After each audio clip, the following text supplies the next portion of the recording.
Bom dia a todos. Invocando a proteção divina, declaro aberta esta sessão e conclamo meus pares apreciarem a ata da sessão anterior. Nada havendo a ser retificado, dou-a por aprovada.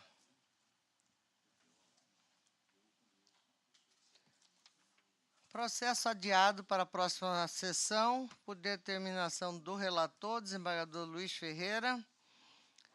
Recurso eleitoral, execução fiscal, desconsideração de personalidade jurídica, 12ª Zona Eleitoral, Campo Verde, recorrente União, recorrido, Diretório Municipal do Partido Movimento Democrático Brasileiro. Está, portanto, adiado a pedido do nobre relator. Chamo a julgamento o processo 138.75, embargos de declaração, recurso eleitoral, registro de candidatura, cargo vereador, Cáceres, 6ª Zona Eleitoral, eleições de 2016, embargante Leomar Amarante Mota, embargado Ministério Público Eleitoral. Dr. Ricardo Gomes de Almeida é o relator, está com a palavra. Obrigado, senhora presidente.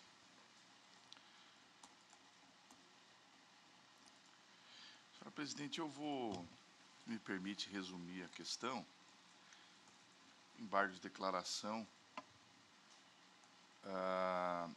O intuito era sanar contradição e obscuridade, o que eu não vejo que ocorreu. Eu estou conhecendo dos embargos e estou negando o provimento.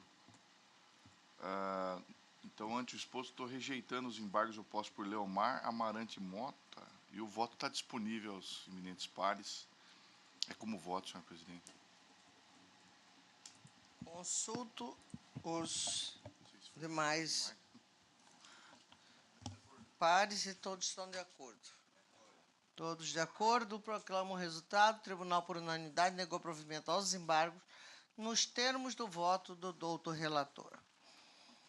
Chamo a julgamento o processo 110.10, recurso eleitoral, eleições, registro de candidatura, candidato cargo vereador, Cáceres, 6ª Zona Eleitoral, recorrente, Avelino Henrique dos Santos. Recorrido, Ministério Público Eleitoral e coligação Cáceres para todos. Parecer escrito pelo desprovimento do recurso, já mantido, o doutor Rodrigo Curvo com a palavra. Obrigado, senhor presidente. Trata-se de recurso eleitoral interposto por Avelino Henrique dos Santos em face da sentença proferida pelo digno juízo da 6ª Zona Eleitoral, que indeferiu o seu pedido de registro de candidatura para concorrer ao cargo de vereador do município de Cáceres, em razão de não possuir condição de elegibilidade, nos termos do artigo 14, parágrafo 3º, inciso 2 da Constituição Federal. Consoante a sentença combatida, o recorrente foi condenado por sentença penal com trânsito em julgado em 28 de abril de 2010, de acordo com a certidão colacionada à folha 45, estando, portanto, com seus direitos políticos suspensos em virtude da permanência dos efeitos decorrentes de condenação criminal transitada em julgado. Da referida certidão consta a condenação pela prática dos crimes de cárcere privado e resistência, tipificados nos artigos 148 e 329, parágrafo 1º, respectivamente, todos do Código Penal. Em sede de razões recursais, o recorrente alega que já cumpriu a pena imposta, uma vez que pagou todas as parcelas da prestação pecuniária arbitrada e que o Ministério Público Federal emitiu parecer pela extinção de sua punibilidade. Em contrarrazões, o Ministério Público Eleitoral, que atua na primeira instância, requer o desprovimento do recurso e a manutenção da sentença recorrida, asseverando que a aferição das condições de elegibilidade e das causas de inelegibilidade devem ser realizadas no momento do registro de candidatura, ressalvadas as alterações fáticas ou jurídicas que afastem a inelegibilidade.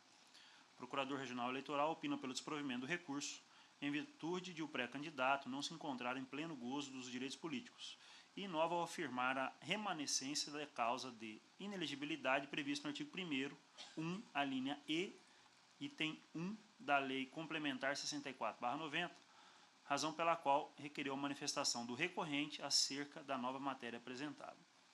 Foi oportunizado ao recorrente se manifestar e ele, em nova manifestação, alega não ser aplicável a causa de inelegibilidade remanescente, haja vista que a alteração legislativa ocorreu após o trânsito em julgado da sentença condenatória. Este é o relatório, senhora presidente. Prossigo. Já foi mantido o parecer. O requerimento de registro de candidatura do recorrente foi indeferido, uma vez que o meritíssimo juiz eleitoral entendeu que os seus direitos políticos estão suspensos devido à condenação criminal transitada em julgado, não tendo havido, portanto, o preenchimento da condição de elegibilidade consoante dicção do artigo 14, parágrafo 3º, 2 da Constituição Federal. De fato, A suspensão dos direitos políticos é medida que decorre da condenação criminal transitada em julgado, conforme comando contido na Constituição Federal em seu artigo 15, inciso 3º, que transcrevo e peço licença para dispensar a leitura, por ser de conhecimento de todos. No caso subjúdice, a sentença condenatória transitou em julgado em 28 de abril de 2010, aplicando ao recorrente a pena de 3 anos de reclusão pela prática dos crimes de resistência e cárcere privado, tipificados no artigo 329, parágrafo 1º, e no artigo 148 do Código Penal, convertida em penas restritivas de direitos, consistentes em 2 penas de prestação pecuniária, na importância de 1 salário mínimo cada. Desse modo, a suspensão dos direitos políticos é efeito automático da sentença condenatória, transitada em julgado, pouco importando a forma como a pena imposta será executada, se pela restrição da liberdade ou por sua substituição por pena restritiva de direitos, nos termos da orientação contida no julgado abaixo, e transcrevo aqui precedente no mesmo sentido do que prevê a norma constitucional. No mesmo sentido, trago outros precedentes desta Corte e de outras cortes eleitorais, incluindo aqui o Tribunal Superior Eleitoral, e neste ponto faço a leitura do julgado relatado pelo eminente ministro João Otávio Noronha. Condenação criminal transitada em julgado, a parte destacada. O artigo 15.3 da Constituição Federal é auto-aplicável, constituindo a suspensão dos direitos políticos efeito automático da condenação. A condenação criminal transitada em julgado é suficiente à imediata suspensão dos direitos políticos, ainda que a pena privativa de liberdade tenha sido posteriormente substituída por uma restritiva de direitos. Agravo regimental no RESP 65172, julgado em 2014. Por outro lado, em que pese a alegada manifestação do Ministério Público Federal às folhas, requerendo extinção da punibilidade, não há notícias de seu deferimento ou da existência de decisão acatando qualquer outra das causas de extinção da punibilidade, a exemplo da prescrição da pretensão executória, indulto ou anistia. Convém trazer à baila trechos extraídos da sentença em que o meritíssimo juiz Acol deixou claro que o recorrente possui mera expectativa a um provimento jurisdicional extintivo da punibilidade, em razão do suposto cometimento da reprimenda, em razão do suposto cumprimento da reprimenda, a saber, as palavras do meritíssimo juiz. Em que pese a defesa argumente que o impugnado já tenha cumprido integralmente a pena pecuniária, com o pagamento das prestações fixadas, tendo tão somente deixado de juntar nos autos do processo número tal o comprovante de pagamento da última prestação, tal fato por si só não tem o condão de atestar a extinção da pena, que depende de deliberação do juízo competente quanto ao integral cumprimento da reprimenda, o que não restou comprovado no caso em litígio conforme aduzido supra. Avulta-se que o impugnado possui mera expectativa a um provimento jurisdicional extintivo da punibilidade pelo suposto cumprimento da reprimenda, haja visto que após ajuntar aos autos do processo do alegado recibo de pagamento da última parcela da sua prestação pecuniária, foram os autos remetidos ao MPF para manifestação, consoante se observa da cópia da decisão de folhas. Assim, ausente a comprovação da efetiva extinção da pena, permanece o impugnado requerente desprovido do pleno exercício de seus direitos políticos, sendo medida de rigor o indeferimento do seu requerimento de registro de candidatura, pois está inelegível. Nesse sentido também, cito a manifestação do doutor procurador, o Dr. Douglas Guilherme Fernandes, sobre a existência apenas e tão somente da manifestação ministerial, sem que haja decisão reconhecendo a extinção, e ressaltou o eminente procurador que, de acordo com a jurisprudência do TSE, o processo de registro de candidatura não é ambiente adequado para se debater acerca de reconhecimento de cumprimento da pena com a consequente extinção da punibilidade, notadamente quando a ação penal tramitou perante a justiça dita comum. Fecho aspas com as palavras do eminente procurador. E, com relação a este ponto, eu ressalto ainda o teor da súmula 9 do TSE, eminentes pares, que afirma que essa condenação criminal transitada em julgado essa suspensão cessa com o cumprimento ou extinção da pena, independendo de reabilitação de prova de reparação dos danos. Estando, pois, evidenciada a suspensão dos direitos políticos do recorrente Avelino, a sentença não merece reparos, devendo o recurso eleitoral ser desprovido no tocante à suspensão dos direitos políticos decorrentes da condenação criminal transitada em julgado. Eminentes pares, eu sigo aqui porque houve outra questão suscitada pelo eminente procurador que passo a analisar, relativa à existência da causa de inelegibilidade prevista no artigo 1º, inciso 1, a linha E, número 1, da Lei Complementar 64/90, haja vista a sua condenação pela prática do crime de resistência previsto no artigo 319, parágrafo 1º do Código Penal, inserido no capítulo 3, dos crimes praticados por particulares contra a administração pública, pertencente ao título 11 dos crimes contra a administração pública. Assim, é preciso verificar a possibilidade ou não da aplicação retroativa da Lei Complementar 135/2010, que incluiu o dispositivo em análise, eis que referida à Lei de 4 de junho de 2010, foi publicada no Diário Oficial da União de 7 de junho de 2010, sendo, portanto, esta lei, denominada de Lei da Ficha Limpa, né, posterior ao trânsito em julgado da sentença condenatória, ocorrido em 28 de abril de 2010. A Lei Complementar 135 alterou a redação do artigo 1º 1e, número 1 da Lei Complementar, ampliando o prazo de inelegibilidade de 3 para 8 anos. Em nota de rodapé, trago o texto legal. O pretenso candidato afirma que a causa de inelegibilidade acima noticiada não o alcança, posto que os fatos e a condenação criminal ocorreram antes do advento da Lei Complementar 135 de 2010, intitulada Lei da Ficha Limpa, que acarretou alterações na Lei Complementar 64/90, devendo ser aplicado, segundo o recorrente, o prazo de inelegibilidade de 3 anos. Tal argumentação, contudo, não pode prosperar, uma vez que o Supremo Tribunal Federal, ao decidir as declaratórias de constitucionalidade 29 e 30 e a direta de inconstitucionalidade 4578-DF, julgada em 16 de fevereiro de 2012, declarou a constitucionalidade da Lei Complementar 135 de 2010 e reconheceu a possibilidade de sua aplicação a fatos pretéritos. Aqui eu ressalto 2 julgados relatados pelos doutores Flávio Alexandre Martins Bertin e Ricardo Gomes de Almeida, ainda neste mês de outubro, e que peço venha para dispensar a leitura, mas que destacam na prática a possibilidade, sim, de acordo com como já decidiu o Supremo Tribunal Federal, a possibilidade da incidência da Lei Complementar 135 de 2010 para atingir fatos pretéritos. Dessa forma, na linha dos precedentes, a pendência do pagamento para atingir fatos pretéritos. Esses julgados são do Dr. Flávio, de 6/10 de 2016, e também do Dr. Ricardo Gomes de Almeida, na mesma data, na mesma sessão. Dessarte, apesar das alegações do recorrente em sentido contrário, a aplicação do prazo de inelegibilidade de 8 anos, nos termos do artigo já mencionado, restou devidamente comprovada nos autos. Por outro lado, quanto ao início da contagem do prazo da inelegibilidade em apreço, merece registro que, segundo o contido no dispositivo supra, a inelegibilidade permanece desde a condenação até o transcurso do prazo de 8 anos após o cumprimento da pena pelos crimes, de sorte que a contagem do prazo de inelegibilidade, no caso concreto, ainda não começou a fluir. Trago trecho do voto do Dr. Ricardo Gomes de Almeida no mesmo sentido, e concluo, senhora presidente, com essas considerações, em consonância com o parecer ministerial, para conhecer do presente recurso eleitoral e negar-lhe provimento, mantendo a sentença recorrida em todos os seus termos e indeferindo o requerimento do registro de candidatura de Avelino Henrique dos Santos para concorrer ao cargo de vereador do município de Cáceres nas eleições de 2016. É como voto, senhora presidente? Desprovendo o recurso. Sim. Né? Como vota, doutor Marcos Faleiro? 1 minuto só, senhora presidente.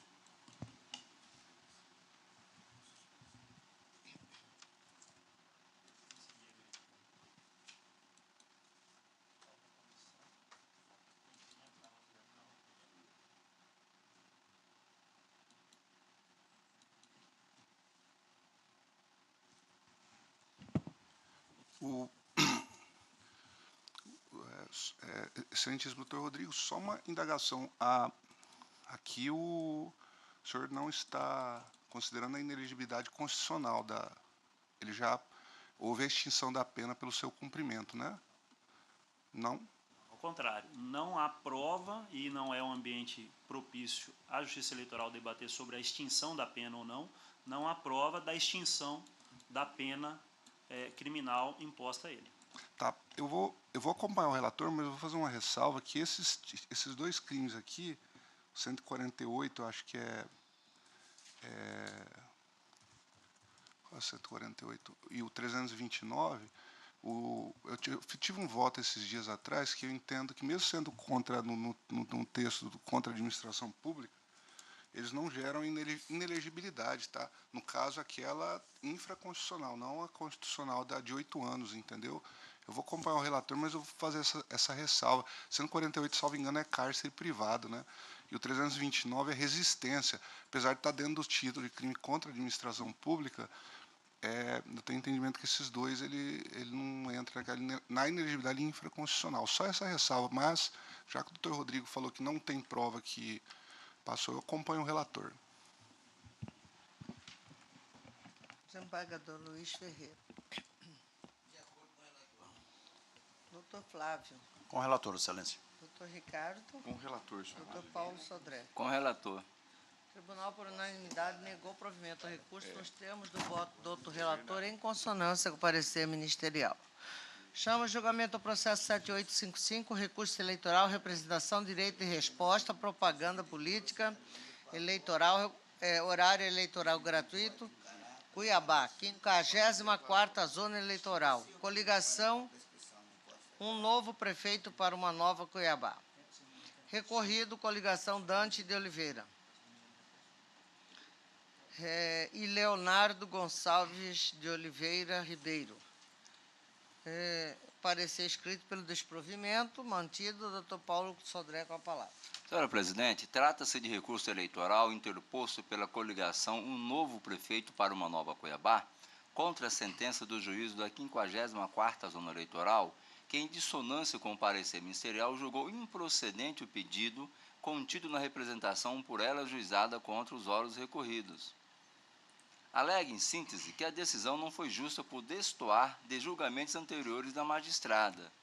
Os recorridos lançaram mão de artimanha para produzir e veicular material ofensivo e já suspenso pela Justiça Eleitoral, com o fim de ridicularizar o candidato Emanuel Pinheiro, especialmente aquela levada ao ar em forma de inserção nomeada de, entre aspas, contra a corrupção. A exemplo da propaganda veiculada no dia 20 de setembro de 2016 e retirada do ar, na qual tentou incutir na mente dos eleitores uma ligação entre o referido candidato e políticos investigados pela prática de corrupção no Brasil. Requer, ao final, a reforma da sentença e determinação aos recorridos que não se utilize mais de qualquer meio de comunicação para denegrir a imagem do recorrente e lhe conceda o direito de resposta nos termos da legislação vigente aqui transcrita. Após intimação para apresentar contrarrazões, decorreu o prazo de 24 horas sem a manifestação de recorrida. Ouvida, a Procuradoria-Geral Eleitoral opinou pelo desprovimento do recurso. É o relatório. Já foi confirmado o parecer, Vossa Excelência pode prosseguir. Preenchidos os requisitos de recorribilidade, deve ser conhecido o presente recurso. Consta da sentença os seguintes termos. Conforme já afirmei no decisão que indeferiu a liminar pleiteada pela coligação representante, tenho claro que crítica contundente ou até mesmo descortês, sem ofensa à honra, não pode embasar qualquer decisão que interfira no pleito eleitoral. Por mais uma vez, também fiz constar que, tanto a doutrina como a jurisprudência têm aceitado determinada flexibilização nos conceitos de honra e privacidade daqueles que se dispõem a colocar seu nome na disputa eleitoral. No meu sentir, as colocações transcritas, linhas abaixo, não demonstram a intenção deliberada do candidato representado em injuriar a honra do candidato à coligação representante. Se não, vejamos. Entre aspas. Cunha, ex-presidente da Câmara, cassado por corrupção, é do PMDB. Silval, ex-governador, preso por corrupção, é do PMDB. Riva, maior ficha suja do país, aliado do PMDB. Éder fez o maior assalto aos cofres do Estado, ligado ao PMDB. Juarez, prefeito de Sinop, investigado por lavagem de dinheiro, é do PMDB. Carlos Bezerra, líder do partido. Esse grupo não pode governar Cuiabá. Contra a corrupção, vote 45. Diante da norma legal, para que se defira o direito de resposta postulado, mister que as afirmações da representada sejam caluniosas, difamatórias ou sabidamente inverídicas. Repare-se que a mensagem utilizada na propaganda eleitoral impugnada se refere a fato público e notório que não há como negar que as pessoas ali citadas estão envolvidas em escândalos políticos. Não se pode desconsiderar, por outro norte, que em nenhum momento a coligação representada citou o nome do candidato representante como se ele também houvesse praticado ou compactuado com os escândalos, tendo ele inferido tal raciocínio a modo próprio. Fecho aspas. Assim, digo eu, embora não se possa negar que a menção àquele grupo de políticos envolvidos em escândalos tinha finalidade de associar o nome do candidato da coligação recorrente a tais nomes, verifica-se que o teor da propaganda em pauta não resvala para ofensa nem divulga a afirmação sabidamente inverídica, configurando, no caso, mera crítica política com natureza de fomento do debate político e desenvolvimento da consciência crítica dos eleitores, fatores essenciais no regime democrático. Não preenche, portanto, os requisitos para a concessão do direito de resposta. Nesse sentido, colação de jurisprudência, leia apenas a parte negritada. Menção a fatos amplamente noticiados da mídia, ausência de imputação da prática e atos ilícitos pelo candidato à reeleição, crítica política, embora dura, não autoriza a concessão de direito de resposta. E aqui também, presidente do TRE do Mato Grosso, que eu peço vênia para não ler, vários presidentes nesse mesmo sentido, de Minas Gerais. Enfim, corroborando esse entendimento, assim se manifestou a Procuradoria Regional Eleitoral. Entre aspas, o que a propaganda do representado almejou, portanto, foi a mera contraposição entre os grupos políticos que estão disputando a prefeitura, sob uma perspectiva que lhe parecia favorável, de modo a evidenciar que se trata de crítica natural e lícita ao processo eleitoral, não se configurando na visão deste órgão ministerial propaganda suscetível de ensejar o cabimento do direito de resposta. Posto isso, em sintonia com o parecer ministerial, conheço do recurso e nego-lhe provimento, mantendo intacta a sentença que julgou improcedente o pedido contido na representação ajuizada pela coligação, o novo prefeito para uma nova Cuiabá, contra a coligação Dante Oliveira e seus candidatos majoritários. É como voto, senhora presidente. Como vota, doutor Rodrigo Couto? De acordo com o eminente relator. Doutor Marcos Faleiro? Senhor presidente, acompanho o relator. Desembargador Luiz Ferreira? Doutor Flávio Bertin? Com o relator, senhora presidente. Doutor Ricardo Almeida? Com o relator, senhor. O Tribunal, por unanimidade, negou o provimento ao recurso nos termos do voto do doutor relator, em consonância com o parecer ministerial.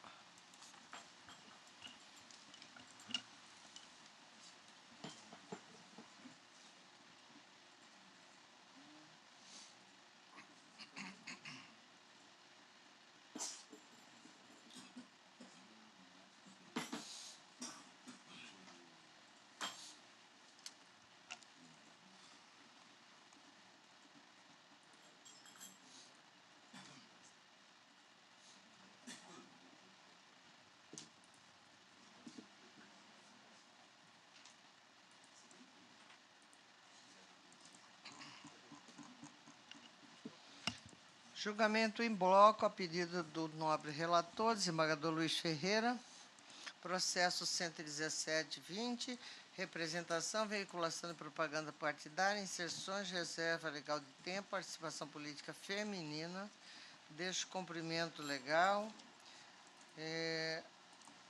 O processo 149.25 também é reserva do tempo destinada à participação política de gênero, representação de gênero. Processo 15.532, representação, a mesma coisa, espaço político destinado à representação de gênero. Todos eles são da relatoria do desembargador, que está com a palavra. Muito obrigado, senhora presidente. O primeiro feito, que é o 117.20, é contra a Comissão Provisória do Partido Trabalhista Nacional. Realmente ficou comprovado que eles não cumpriram a lei quando deveriam disponibilizar para que houvesse a publicização em relação às mulheres. E então, em sintonia com o parecer não, porque a própria Procuradoria é o autor. No caso do PTN, a pena de cassação do tempo equivalente a 5 vezes ao tempo faltante do total que deveria ter sido reservado no primeiro semestre, resultando na perda de 8 minutos. O outro, que é o 149.25, é contra o Partido do Movimento Democrático Brasileiro. Também, na televisão, haverá uma perda de 2 minutos e 30 segundos de propaganda no semestre que vem. O 155.32, Comissão Provisória do Partido Social Cristão, PSCMT, no rádio, essa agremiação perderá 7 minutos e 30 segundos da propaganda do semestre que vier. E o último, representação 5292, é também contra o PMDB. E aqui o PMDB vai perder no rádio, aquele outro era da televisão. 2 minutos e 30 segundos para o semestre que vem. É como voto.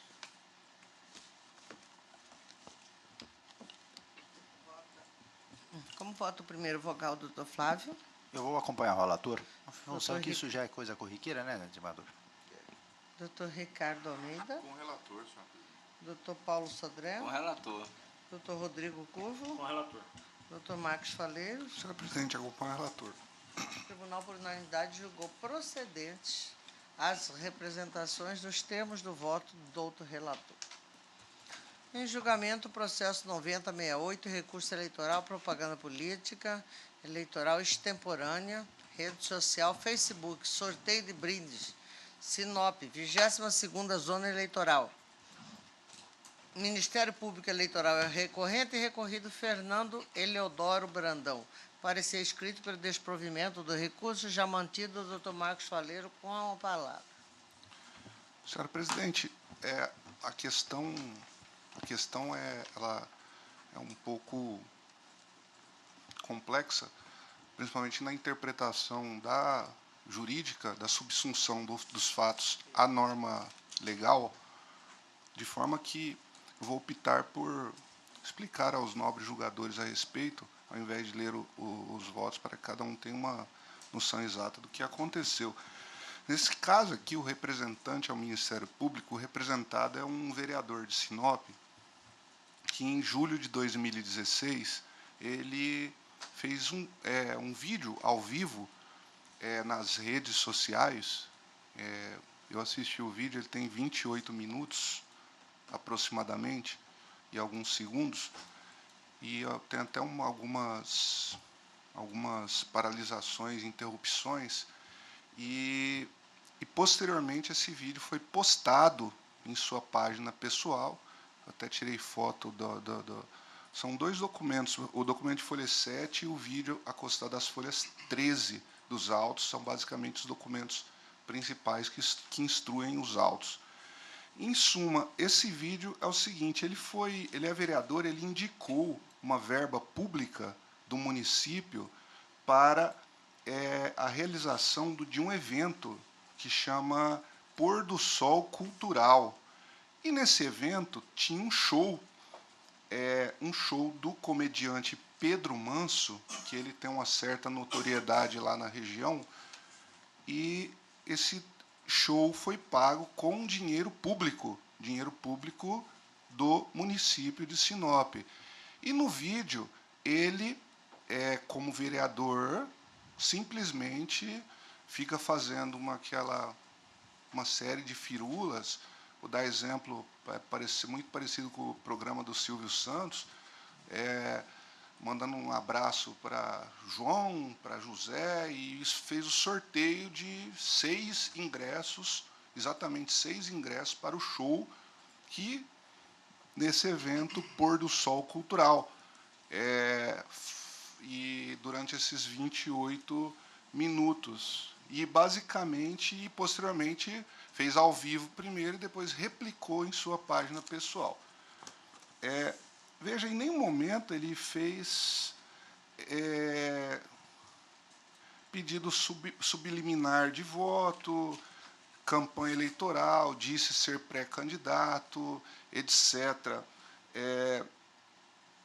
E, nesse caso específico, essa distribuição de brindes, sorteio de brindes realizado pela internet e redes sociais, e o pior, salvo engano, ainda com dinheiro público, eu penso que nesse caso específico pode configurar tudo menos propaganda antecipada. Pode configurar ali até uma questão de captação ilícita de sufrágio, uma conduta vedada, entendeu? Mas eu não consegui enxergar aí, tal como juiz de primeiro grau, é uma conduta grave. Entendimento nosso é uma conduta grave. Mas tal como o juiz de primeiro grau entendeu, eu não consegui vislumbrar aí uma propaganda antecipada. Poderíamos pensar aí, como disse, uma captação ilícita de sufrágio, como eu disse aqui no último parágrafo, em tese a oferta por vereador de ingressos para shows contratados com dinheiro público pode ter conotação de captação ilícita de sufrágio, ou talvez conduta vedada por tais pois tais benesses teriam um manifesto propósito de cooptar o maior número possível de eleitores, os quais, em razão de sua hipossuficiência econômica, serão levados a identificar o vereador como um benfeitor, merecedor de seu voto por dever de gratidão, desequilibrando o pleito em relação a outros candidatos, até pelo uso da máquina pública a seu favor. Aqui eu vou citar um trecho da sentença do juiz, as folhas 63 dos autos, embora entenda a gravidade da conduta e compartilhe do entendimento de que seu desajuste à legislação, vez que a distribuição de brindes é comportamento expressamente vedado pelo artigo 39, parágrafo 6º, da Lei das Eleições, ressalta que o comportamento se amolda aos casos de abuso do poder econômico e não de propaganda extemporânea. Enfim, pode ser quase tudo menos propaganda, entendeu? Esse é o entendimento nosso. Então, eu voto aqui, nesse caso, em consonância com o parecer da douta Procuradoria Regional Eleitoral, para conhecer o recurso e, no mérito, votar pelo seu desprovimento, manter na íntegra a sentença. E aqui eu até faço uma complementação no voto, na minuta feita pela assessoria, no sentido de devolver os autos ao representante do Ministério Público local para uma reanálise da questão. Eu não sei como é que funciona lá pela Procuradoria, doutor Douglas, se vocês remetem por lá ou se o próprio TRE pode encaminhar. Hã? Se mandar direto aqui, mas se quiser mandar também lá, eu encaminho depois. Para uma reavaliação da conduta desse vereador. Seria como voto, né?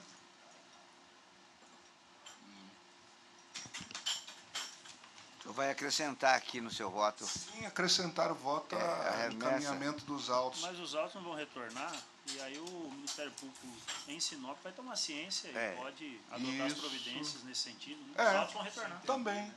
O doutor Rodrigues está com a razão.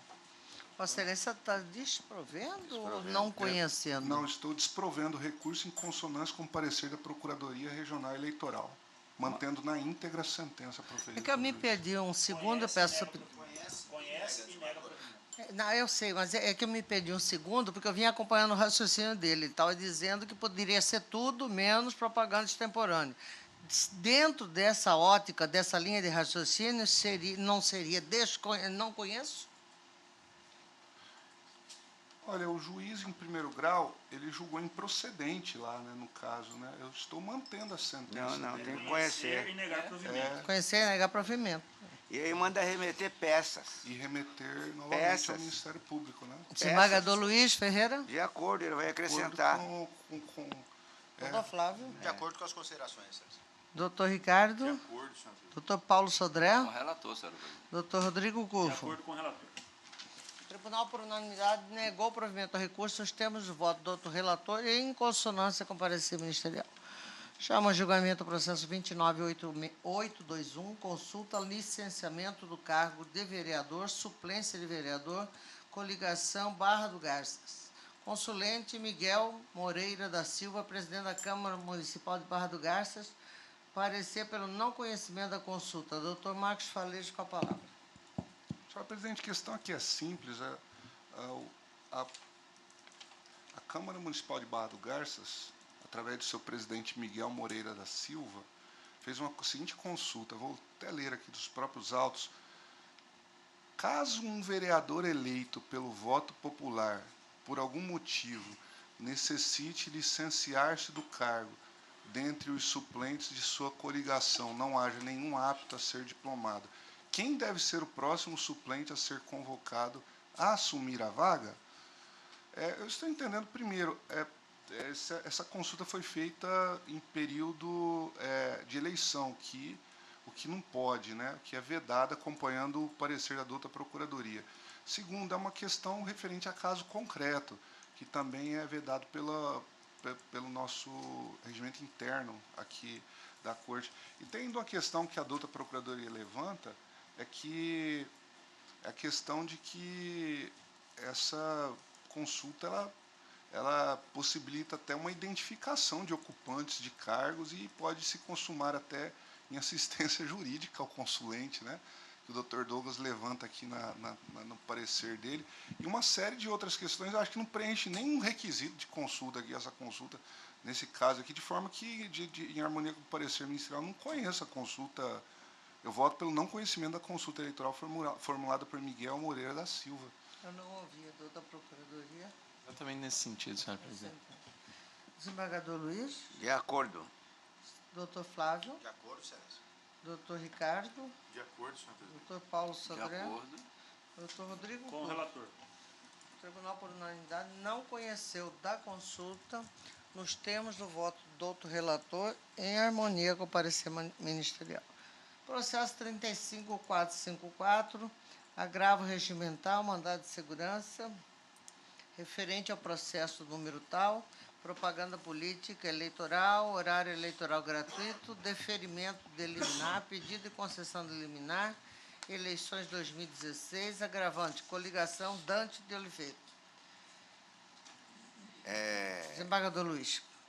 O agravo interno, interposto pela coligação Dante de Oliveira, em face da decisão unipessoal exarada por este relator, que, ao considerar ausente o requisito do fumo boniuri, indeferiu o pedido de liminar formulado na apresentação mandamental. Na peça vestibular deste mandamos, o agravante deduziu que o magistrado de primeiro grau nos autos da representação número 11802 teria prolatado decisão, aspas, teratológica por determinar perda de tempo em dobro em todas as inserções de TV e rádio, propaganda realizada no programa de bloco do rádio, fecha aspas.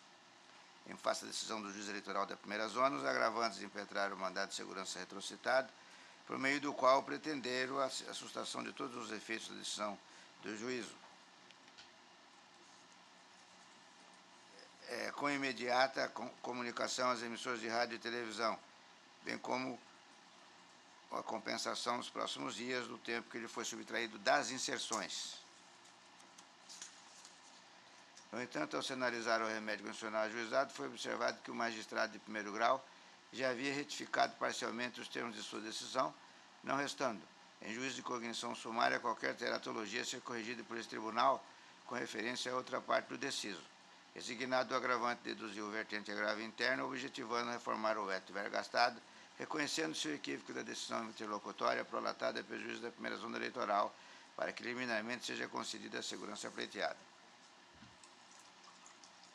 Aqui é simples. Sexta-feira, por volta das 8 da noite, eu examinei esse mandado de segurança. Como nós tivemos o cuidado de mandar verificar lá na juíza de primeiro grau, o juízo equivocou-se em relação à TV e, ato contínuo, ele retratou-se. E a inicial mandamental não falava nada disso. Certo? Aí eu determinei que a assessoria, né, fizesse a pesquisa e juntei a informação nos autos. E aí não tinha teratologia, porque o juiz tinha se retratado. Em relação ao rádio, por mais severa que tenha sido a pena, não vi teratologia, porque está na letra da lei. Claro. E aí fizemos aqui aquele estudo para eles entenderem que o caso não é de mandado de segurança, porque tem essa resolução das eleições deste ano que diz que o agravo de instrumento, que seria o recurso próprio, não pode ser, né, aviado nas decisões, né, interlocutórias. Não havendo teratologia, o caso mesmo é de, como fiz, indeferir. Eu deveria ter ido mais, deveria ter definido a inicial. Mas como tratava-se de um bacharel, né, já com muitas décadas na estrada, eu achei melhor indeferir só a liminar. Mas ele, como todo advogado combativo, deduz esse agravo regimental, que está aqui o voto é cumprido, mas em resumo é só isso. Eu estou negando o provimento, o agravo regimental, porque de fato não há teratologia. E não havendo teratologia, não há falar-se. Eu disse aqui que o mandado de segurança só poderia ter sido manejado, né, se realmente você se deparasse com uma lição contra a lege, porque ou na outra hipótese, que o recurso próprio não tem efeito suspensivo. De fato, o recurso próprio, se não estivesse proibido de ser manejado, que seria o agravo do instrumento, ele até caberia, mas precisa conjugar com essa outra situação da teratologia. E não há teratologia aqui, de modo que eu estou negando o provimento a esse agravo interno. Pois bem, como voto, doutor Flávio, Com o relator, excelência. doutor Ricardo, Com o relator, senhor presidente. doutor Paulo Sodré, Com o relator. doutor Rodrigo, De acordo com o eminente relator. doutor Marcos. Senhor presidente, acompanha o relator. O tribunal, por unanimidade, negou provimento ao agravo interno nos termos do voto do doutor relator. Encerrada a pauta judicial, passa a pauta administrativa. Temos aqui uma minuta da normatização do expediente de diplomas de candidatos eleitos e suplentes no âmbito do Tribunal Regional Eleitoral de Mato Grosso. Eu vou explicar aos senhores em breves palavras, os senhores têm aí a íntegra do voto no pândio. Eu só queria dizer aos senhores o seguinte, que o que nós estamos pretendendo aqui é não emitir, o tribunal não vai emitir esses diplomas. O candidato, se quiser, lógico que deve querer, ele tem a possibilidade e as instruções de como deverá fazê-lo, podendo ser até mesmo dentro da sua casa, coisa e tal. No entanto, isto fica a critério do juiz e das zonas.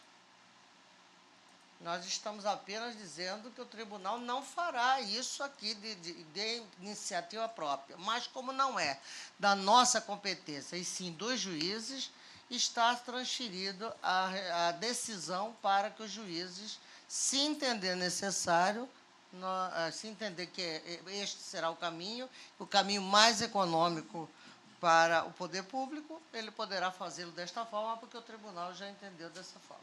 Se ele entender que deve diplomá-lo de corpo presente, como sempre foi a tradição, ele também poderá fazê-lo. Todos de acordo? De acordo.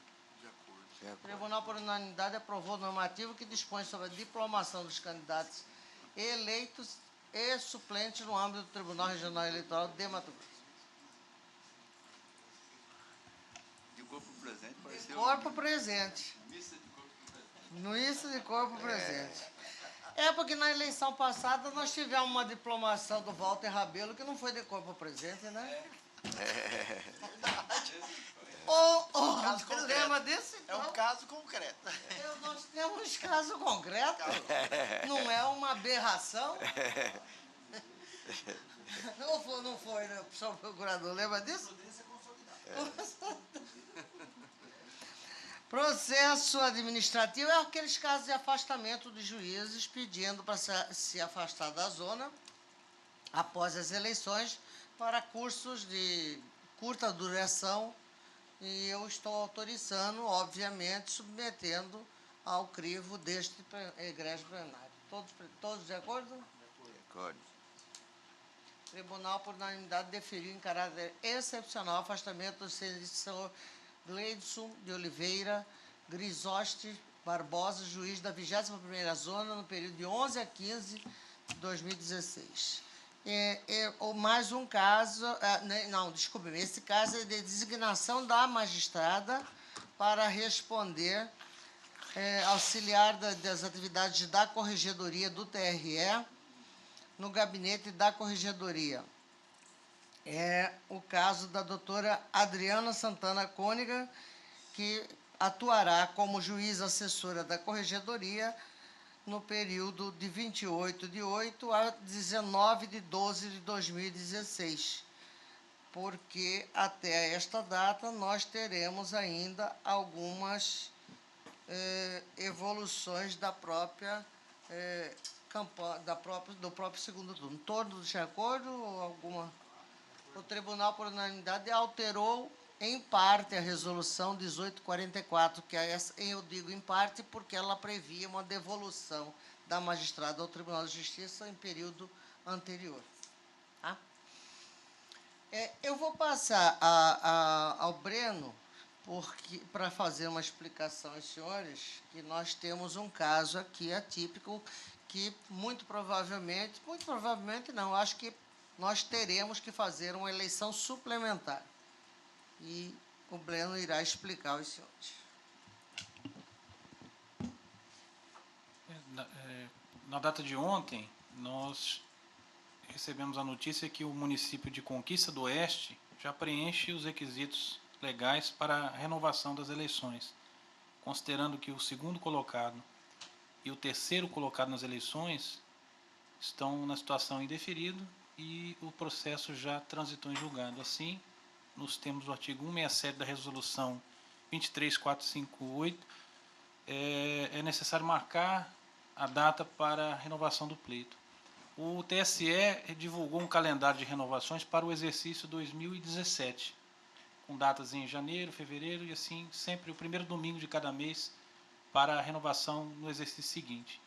Existe a possibilidade de se fazer essa eleição ainda este ano, no mês de dezembro, mas para que isso ocorra é necessária a autorização do próprio TSE, de tal sorte que o cartório não seja prejudicado, não tenha o seu recesso prejudicado, porque se nós marcarmos uma eleição em janeiro, o feriado de Natal e Ano Novo vai ter que ter funcionamento regular no cartório, inclusive com prazos para o calendário eleitoral dessa eleição renovada correndo.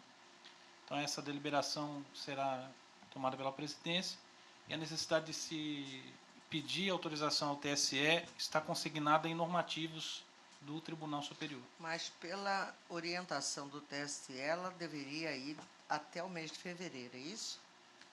Não, desembargador, o TSE já adiantou o calendário de renovações para o exercício todo. Dezembro a fevereiro, é isso? Não, de janeiro a dezembro do próximo ano. É sempre no primeiro domingo do mês, né? Caso o tribunal entenda que haja possibilidade de se renovar ainda em 2016, surgiu a data de 18 de dezembro, antes do recesso forense.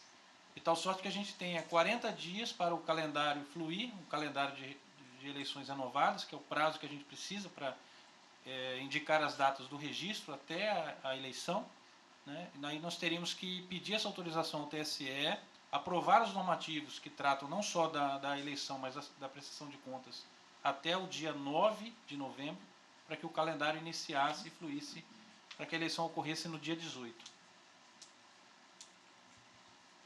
Eu só não entendi, Obliano, desculpe-me, onde é que, se ela ocorrer em janeiro, irá prejuízo? Você falou, vai ter que o cartório ficar aberto. Mas isso não é uma situação estadual, é uma situação localizada e bem numa zona eleitoral pequena, razoavelmente pequena. Então, como é que isso vai prejudicar? Eu não consegui ver o enorme prejuízo que poderia ter caso essa eleição ocorra em janeiro. Deixa eu só pela ordem, senhor presidente. Pois não. Eu peço... Eu acho que eu sou relator, estou relator de um processo ainda, que chegou de forma tardia para o meu gabinete, e é referente ao município de... A doutora está até aí, Arenápolis, que tem um problema grave lá com o prefeito lá, que, dependendo da decisão da corte, pode gerar ou não novas eleições, não é isso? Entendeu? Dependendo só que eu não analisei ainda, então teria que fazer um outro caso, dependendo da decisão, teria que fazer uma outra eleição também nesse município. É uma situação que teria que aguardar também o julgamento desse caso aí. Eu não sei se eu vou conseguir levar em pauta até, porque eu fico aqui na corte até... Nesse caso de conquista, já o trânsito em julgado... já transitou em julgado. No caso de Vossa Excelência, ainda pode existir um recurso para o TSE. Sim. E somente com a decisão do Tribunal Superior Eleitoral é que a gente poderia renovar ou marcar. Porque são situações diferentes. Lá, o candidato que venceu as eleições tem um problema grave que recai sobre a conduta eleitoral dele, e os outros dois não alcançaram metade mais um, não é isso? Exatamente. No caso de conquista, o segundo e o terceiro colocados, somados, têm mais de 50% dos votos. Isso impede a proclamação do resultado, a diplomação. E como há o trânsito dessas duas situações, a gente tem que marcar realmente a data da eleição. O inconveniente, desembargadora, a senhora me permite, em relação a janeiro, também é você ter propaganda eleitoral no período do Natal. O calendário todo de uma eleição é uma eleição renovada num período mais curto, fluindo nesse período de Natal e Ano Novo, né? E tem os recursos também, né? Exatamente. Os recursos. Então, isso traria um custo para o tribunal, porque manteria o cartório e mais uma parte do efetivo nosso aqui à disposição deles para a realização dessa eleição. E se nós alcançássemos autorização para renovar em dezembro, o cartório já tem autorização para funcionar aos sábados e domingos até essa data. Mas isso realmente depende de uma provocação e de autorização do TSE. A grande pergunta ao Pleno é se o Pleno concorda em fazer essa provocação ao TSE para que essa eleição ocorra ainda em dezembro. Exatamente. Primeiro domingo de dezembro? Não, isso não está definido. É mais que... Para que a gente tenha 40 dias livres de um calendário de uma renovação, a gente precisa que essa eleição ocorra no dia 18 de dezembro. 40 dias antes vai dar 9 de novembro, aproximadamente, né? E nós teríamos que aprovar os normativos, fazê-los e aprová-los até o final da próxima semana, para que a gente tenha 40 dias livres, que é o prazo que a gente enxerga, porque a gente não pode reduzir prazo da lei complementar no normativo que trata da renovação da eleição. Então, os prazos lá da impugnação do registro permanecem aqueles da lei complementar 64. Então, precisamos de 40 dias para o calendário fluir. Então, seria 18 de dezembro, mas para que aconteça a eleição no segundo semestre em que temos eleições, no ano em que temos eleições, é necessário a autorização do TSE. Eu consulto se todos estão de acordo com essa informação, se todos entenderam, está bem claro a informação e todos estão de acordo com a proposição apresentada. Se é para facilitar a vida dos servidores, eu estou de acordo. Estou de acordo também, senhor presidente. Sem contar que antecipa a própria situação do município. O problema é custos, né? Mas o custo haverá de qualquer sorte. E o maior, né? Porque em janeiro, fevereiro, vamos ter que pagar extraordinário. Vai estar solucionada já. E tem um outro problema. De 20 a 30 tem um dispositivo que não se fará intimação de nada e tal do Código de Processo Civil. Então, dia 19, acho que o 18 é ideal. O Pleno autoriza que este tribunal faça a provocação ao TSE, pedindo autorização para que essa eleição suplementar seja feita em dezembro. Ok? Ok. Todos de acordo? De acordo. Passo ao diretor para a leitura de acordo. Acordos publicados nesta sessão, com fruto no artigo 60, parágrafo 3º da Resolução TSE 23.455 de 2015. Acórdão 25.885, referente ao processo 138.75. Acórdão 25.886, referente ao processo 110.10. Também nesta sessão, desta feita com fulcro no artigo 15, parágrafo 2º da Resolução TSE 23.462 de 2015, a publicação do acórdão 25.887, referente ao processo 78.55.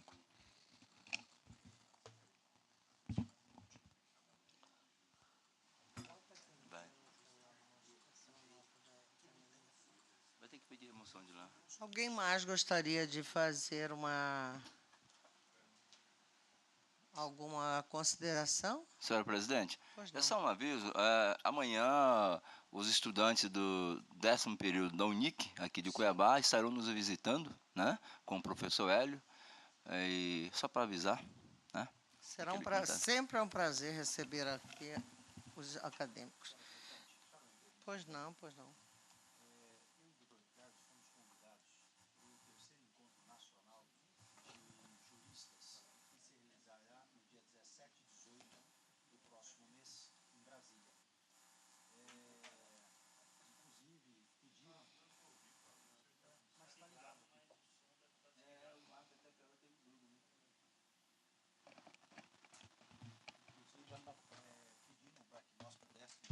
Parece que isso vai ser encaminhado à diretoria aqui.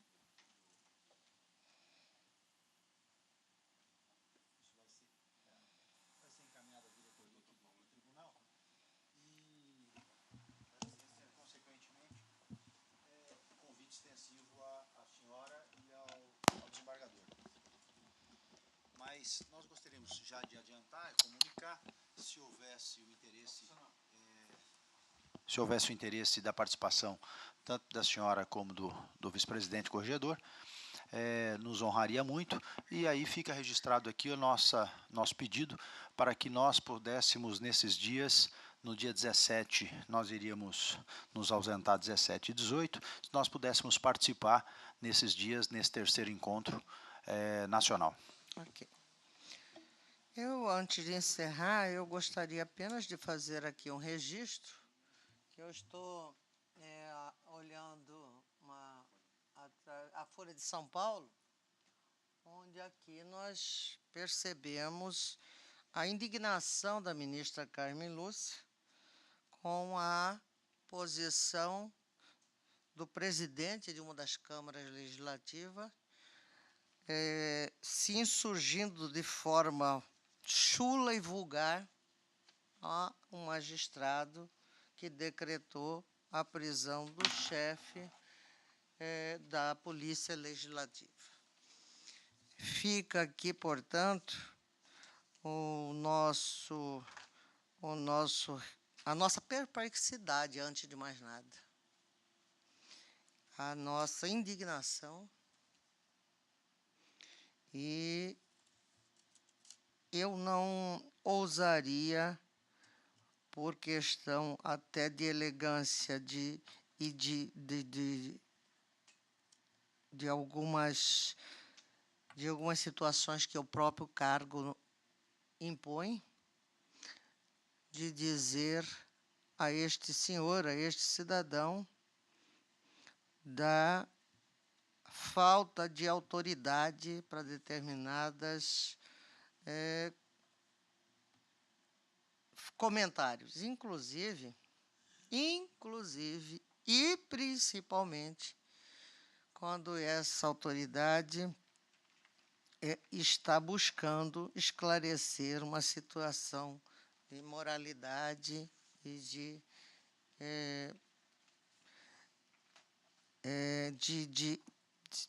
estar colaborando com o Estado democrático de direito. Fica a nossa indignação ao cidadão que, infelizmente, comanda uma das casas legislativas e que bem poderia estar, ao invés do Congresso Nacional, gozando a bela praia do Francês. Muito obrigado, está encerrada a sessão.